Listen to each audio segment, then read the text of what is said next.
O'zbekiston Respublikasi Oila kodeksining 13-moddasiga muvofiq nikoh fuqarolik holati dalolatnomalarini qayd etish organlarida tuzilsa, qonuniy hisoblanadi.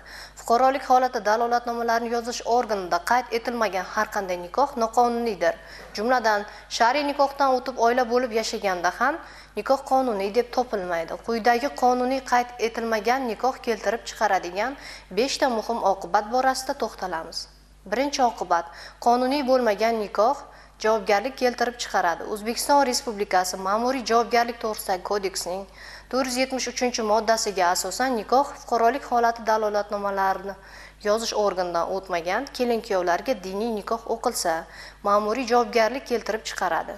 Unga ko'ra, huquqbuzar ba'zi hisoblash miqdorining 15 baravaridan 30 baravarigacha miqdorda jarimaga tortiladi.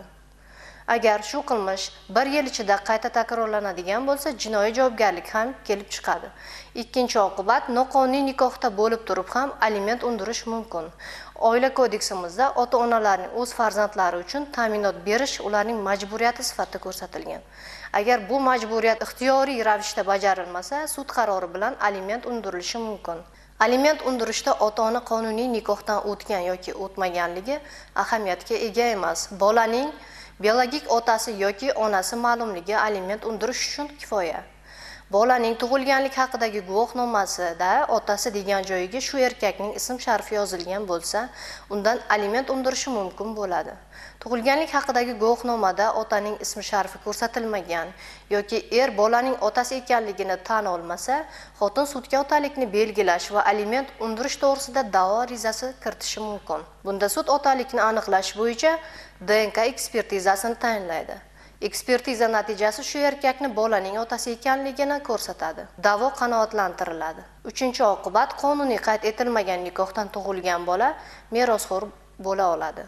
Fuqarolik kodeksining 1135-moddasiga asosan meros qoldiruvchining bolalari, shu jumladan farzandlikka olingan bolalari, eri, xotini va ota-onasi farzandlikka oluvchilar teng ulushlarda qonun bo'yicha birinchi navbatdagi vorislik huquqiga ega bo'ladilar. Bu degani nikoh qonuniy qayd etilmagan, o'rtada farzand tug'ilgan, vaqtlar o'tib vafot etdi. Agar farzand shu vafot etgan kishining bolasi ekanligi ayon bo'lsa, masalan, metrkasida otasi sifatida ko'rsatilsa, bu bola merosxo'r bo'la oladi. Qonuniy qayd etilmagan nikohdan tug'ilgan bola merosxo'r bo'la olsa ham, xotin meros talab qila olmaydi. To'rtinchi oqibat, o'rtada faqat shar'iy nikoh bo'lganda xotin mulkiy da'vo qila olmaydi. Oila kodeksiga muvofiq xotin qonuniy nikoh davomida har qanday mol-mulk orttirsa, bu ularning o'rtasidagi umumiy mulk hisoblanadi. Shunda nikohdan ajrashganda, hattoki ajrashmay turib ham xotin bu mulklardan o'z ulushini talab qilishi mumkin. Lekin bu qoida faqat nikoh qonuniy tartibda tuzilgandagina amal qiladi. Shar'iy nikohda bo'lganda nikoh qonuniy hisoblanmaydi. Shuning uchun xotinning mulkiy huquqlariga doir qoidalar bunga nisbatan tatbiq etilmaydi. Bundan kelib chiqadiki, qonuniy qayd etilmagan nikohda xotin sotib olingan uydan ulush talab qila olmaydi va merosxo'r bo'la olmaydi. Beshinchi oqibat, noqonuniy nikohda bo'lganda ham ayol yoki erkak uy-joyga kiritib qo'yilishi mumkin. Uy-joy kodeksining 32-moddasida bir qoida bor. Unga ko'ra, uy kvartira mulkdorining oila a'zolari, shuningdek, u bilan doimiy yashayotgan fuqarolar uydagi kvartiradagi xonalardan mulkdor bilan teng foydalanishga haqlidirlar.